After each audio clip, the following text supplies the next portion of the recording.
Hey, good morning from the office. I'm your host, BKP. It is time for the show. It is time for... Hang tight here, Josh. I want to check something out. Josh, while I'm checking something out, show everybody how they can contact. There you go. 706-889-9700. Right there. You can contact the show. And also... email address, social media way to find us. A couple things here. It is Thursday morning, 56 degrees in LJ, Georgia, high atop of the FYN corporate offices, 14th floor. I got to remember what floor I'm on because there's people out there who say sometimes you're on the 9th floor, 14th floor, but anyhow. We have a mobile studio. There you go. We just up and down the elevator. Hit my coffee. So are you shocked Jim Beck has been indicted? Are you? Let me show you something, and then we're going to get right past that. We got a lot to do. We're going to talk about that in just a minute. Josh, bring me up. Where's it at here? There it is, number 16. That should be it. Bring up number 2, if you can get that one. Whenever you get that one, bring it up. Jim Beck, our Georgia State Insurance Commissioner, has been indicted on a couple charges. Let's see, 14, 12, that's what, 26. Okay, now that picture right there, folks, over there at the table would be your host, BKP, right there. That would be yours truly. The first one on the far left would be your indicted, FBI indicted 30-some counts, Jim Beck. In the middle would be Jay Florence. I think his name was Florence. He was a candidate for insurance commissioner. And on the far right, Tracy Jordan, the other candidate. I, your host, the only one in the state of Georgia that moderated a debate between all the candidates for Georgia State Insurance Commissioner. You know what? It's down ballot. Everybody was all worried about, Brian Kemp and Stacey Abrams or Brian Kemp in the primaries. This is the Republican primary. I get it, okay? This was the down ballot race people were not paying attention to. We'll talk about it a little later. Today is Thursday, meaning it's time for, we're going to have Carla's Corner today. Now, Josh, Carla has, we have last week of school here, so Carla has Awards Day at the grade school. One of the grade schools or the middle school the daughter goes to. I like that. I like this so I can fix my hair. But one of the middle school, grade school where the daughter goes to is awards morning. So as soon as that's complete, Carla will rush right on over. So it might be 8:45, but Carla will be here this morning. At 10 o'clock on Thursdays, what do we have, Josh? We have the Freedom Zone, right? You got the graphic there for that. It's Candace. The Freedom Zone is at 10 o'clock every Thursday morning. And right after this show here, I'm stalling all I can. Do you have that? There it is. Oh, let me look up there. Okay. Freedom Zone with Candace, the truth set free. There's the ways you can contact Candace throughout the week. You got her at FYNTV Candace, at FYNTV. They're on Twitter, Instagram, and that's her FYNTV Candace at gmail.com. Email address. That's all the ways you can contact her throughout the week. If you like, send her a message, follow her show, or maybe there's some stories you would like for Candace to follow. So there you go, the Freedom Zone with Candace. That'll be at 10 o'clock this morning. Let's see, today is Thursday, so did you get the new graphic for Sycamore Crossing, or are you waiting for the new one? Okay. Tomorrow morning, we are going to it's our first spring outside show in Blue Ridge at Sycamore Crossing. And we'll be there in the morning. We'll have Ask the Doc, and then we'll have the All-Star Political Panel. Senior Living, North Georgia Senior Living with Jesse Barton, and our Pet of the Week from the Humane Society of Blue Ridge. So that's tomorrow. We got a lot going on. Last night I was over in Murphy, North Carolina. One more thing, we're going to get there. I was over in Murphy, North Carolina. Oh, another thing. Gosh, Josh, what all do we have happening? Now, there's another story coming out, okay? Another story is coming out. And let me pull this up here this weekend. In fact, later today, Robin Webb. Robin and I have been working. She is the writer on this, and she's been leading the way and writing these stories and doing the investigation. And Robin and I have countless hours together. I was up in Hiawassee yesterday with a meeting. Robin and I in a meeting concerning the Terry Silvers, the death of Terry Silvers. Remember, he died in a car crash over in North Carolina, but he was actually had an accident the night before, and it's been said that possibly he should have been pulled off the road. We played the 911 call. If you go to fetchyournews.com, and you go to Towns County, all right, Towns County, and click on news. And Josh, a little later today, I'm going to do that again, but I want to do it live like we did that one day, okay, so I can show everybody where to go. And I'll let you know ahead of time, but we'll show you how to get there. You will find all the stories. Well, yesterday, 11 Alive, Brandon Keefe, 11 Alive Investigates. Now, they have been working on a story there following our reporting, and I'm proud to say Brandon Keefe, lead investigator at 11 Alive in Atlanta. Reporter Robin Webb at FetchYourNews.com broke the story in March. We've been investigating since then. The Towns County Sheriff Office blew at least 3 chances to possibly prevent a fatal crash, all involving the same deputy. Why? Our story Tuesday on at 11 on 11 Alive. So they're running a story Tuesday, this coming Tuesday, and the following Sunday they're doing an in-depth report where they'll be highlighting the news that we broke here. So we've got another story on this coming up. And again, if you want to get into it, start reading what's going on. That's fetchyournews.com, Towns County, and click on news and just keep going back there. All right, so here we go. I guess it's time for the show. Wait a minute, one more thing. I promise, just one more thing, all right? Promise. Over in Murphy last night, that's Murphy, North Carolina, and slurping on my coffee. If you get a chance, go check it out. The NC Sports Report. We started a sports show over there probably about 3-4 weeks ago. It's coming along. Jake West Jake West and myself last night, 30-minute sports show. Okay, and that was last night. You can find it on Team FYN Sports Facebook page, our regular Facebook page.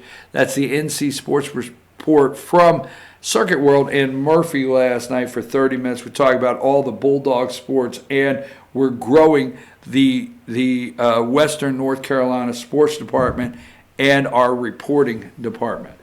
Okay, now moving right along.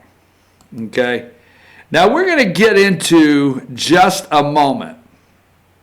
We'll get into Jim Beck, okay? And the interesting thing is I put this up yesterday, and we'll talk about the Republican Party, the Georgia Republican Party in just a little bit. They're going to be down in Savannah, all right? I do not cover it now. AJC, other news cycles, news companies, and newspapers and TV. There's some people, they're going to be down there covering the Georgia GOP convention down in Savannah. They're going to be looking to come away with some controversy. The Atlanta papers and the news cycle there will run down to Savannah this weekend and try to find some people, some Republican delegates, those are the people, Republican delegates down there, to make any comment they can possibly make. And the controversy between candidate Scott Johnson, which was endorsed or has been endorsed by Lieutenant Governor Jeff Duncan, he came out with major attacks yesterday concerning Jim Beck, the insurance commissioner, and tried to tie David Schaefer to Jim Beck. And I mean, I don't remember, and this is why I told you, Jeff Duncan, all right? It's okay when I say nasty, it's okay to really have a brawl, okay? Have a brawl over, a position when you're running. It's okay to bump some heads. It's okay to go back and forth. But what I have seen out of Jeff Duncan, the lieutenant governor, while he was running for lieutenant governor, and now with his support of Scott Johnson, somebody's pulling these strings in Georgia for the GOP chair. You do not want these nasty people running the party. You don't.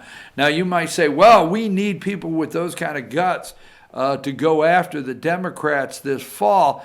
You know, I get it, but you don't want those people in charge of your party. Scott Johnson, I'm sorry, you may be a very nice guy, but somebody's pulling your strings, and you don't want Jeff Duncan, Scott Johnson, and then number 5, you don't want Super Derek, okay? Now, Super Derek, that's Super Derek Summers, all right? He got his cape out of the closet, and he's Super Derek, former FBI. I think he's a little bit stuck on himself. I really do. Just saying. I think he's a little stuck on himself. I think he's very proud of himself. I think he's proud of what he's doing. I think he's proud. I think he enjoys the uninformed. Now, Derek walks in. I could do this, okay? It looks serious. Derek walks in with a stack of papers this high. He takes a legal, okay? He takes a law office that has been in practice for years, and he runs over to these counties and he prints out anything and everything it has to do with every case that's ever been run through this law office, and he comes in with reams of paper that are stacked up with legislative leave and this letter and that letter and null pros where the judge just signed off, can't prosecute the case. And it looks impressive. Super Derek looks impressive, okay? And I get it. I know where he's going. But like I said yesterday, okay, so Super Derek's going to swoop in. He's already put a post up. I'm going to the state convention. I've never been there. I don't know what to expect. Bull crap. You don't know what to expect. You know, I really wish that people would expose maybe possibly, damn attorney standing by, waiting to sue my ass any minute, but possibly some of the private meetings that may be taking place between Super Derek and some other people in the Republican Party. Moving right along, the hell with Super Derek. Let's get to this, okay? Now, as far as the election 2020, it's over. Just saying. I mean, move along. There's nothing to see. Go back to work. Don't even cast a vote. It's over. So for you Democrats out there that had hope of ending calflatulation, is that what it's called? Whatever the hell. With the Green New Deal, it's over. Okay? Number 4, Ipso Reuters. Joe is up another 5. He's at 29. Bernie is at 13. Kamala Harris is at 6. Beto's at 6. Francis. Mayor Pete Alfred is at 4. And the black guy, Booker, is at 2. I mean, I don't even know why Bernie, and I don't know why you would even get up today. There's 2 things I have brought up, and I'm going to say it one more time. Bernie Sanders does not care how corrupt the Democrat National Committee, how corrupt they are. He does not care. Obviously, Bernie Sanders knows that one more presidential run is good for one more book. It's good for campaign finance fund with some money in it. It's good for another, this socialist, he knows this is good for another couple $1 million, and he could probably get his wife out of all the trouble. They're probably up there in Burlington, Vermont, and he can clean up some old debts, and he can go home and say, I tried. That's why I really feel that Bernie's not serious, or he'll call out. Watch the first debate. If he does not call out the corruption of the frontrunner. Democrats, let me just say this. We understand as Republicans, okay, because you're out there way in left field, but we understand as Republicans the corruption of a party that continues to tell you who your candidate will be, why you like your candidate, and why you will pretend your candidate is the one that represents the values of your party that you want to get elected. We understand that, okay? We did something about it. On the Republican side, we did something about it. And he's president today. So I'm not telling you that your candidate can be president, because I don't think anybody's going to beat Donald J. Trump, but I will let you know we did something about it. Maybe you need to do something about it, and maybe they will. Maybe the Democrat voters will put a stop to this. Watch what happens. Now, that being said, I want to get to, oh, by the way, number 8, the Attorney General. Yesterday, the understanding is he approached, now I guess if I have this right, he approached, okay, House Speaker Nancy Pelosi and said in a very loud, a bystander is reporting this. And I actually believe this because you got your sources and you got your breaking news in the New York Times, and you have all these sources that will not reveal a name.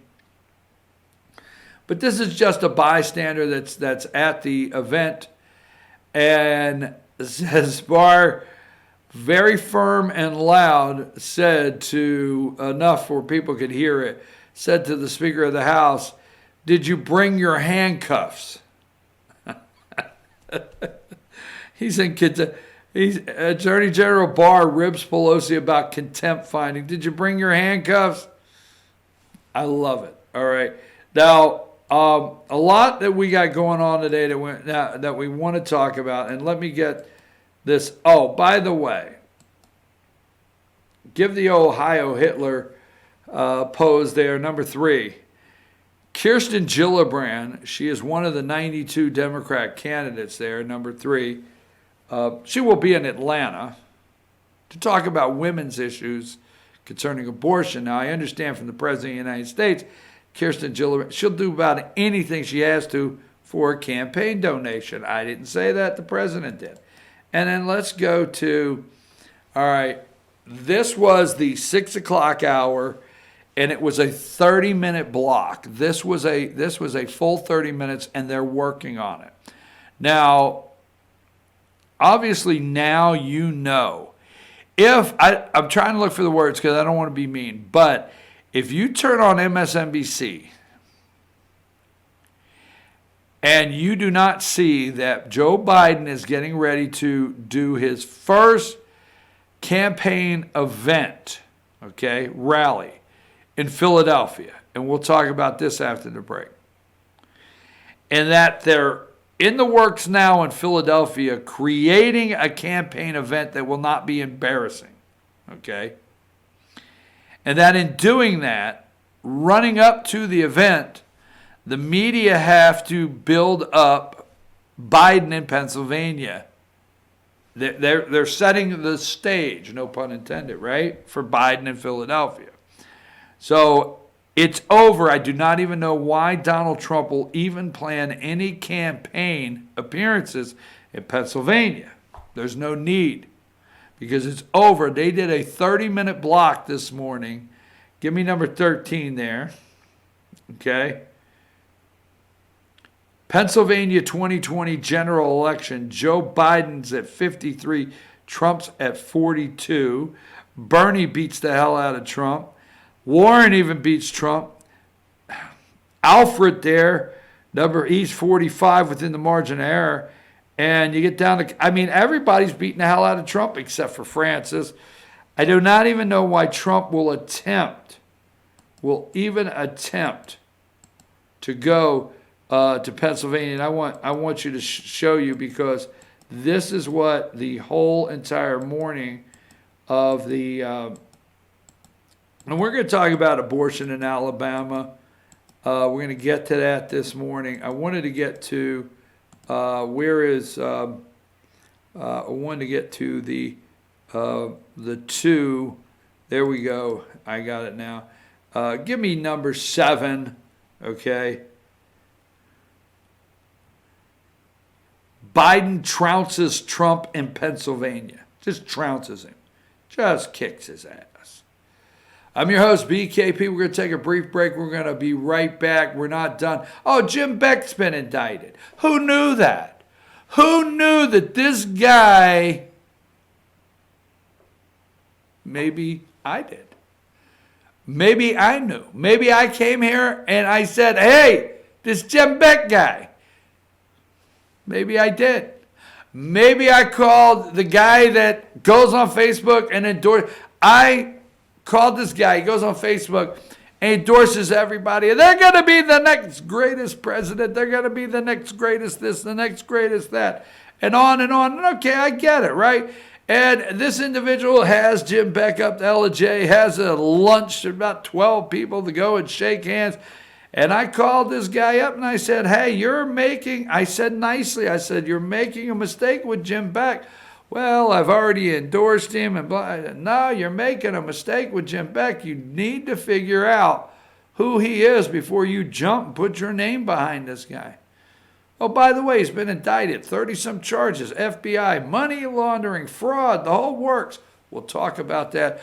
Oh, Governor Kemp told him to pack his damn bags and get out of the office. I wonder if he's packed his bags. Because Brian Kemp, the governor of Georgia, he wasted no time of telling that Beck, hey, you got to go, get out. We'll be back right after these messages. I'm your host, BKP.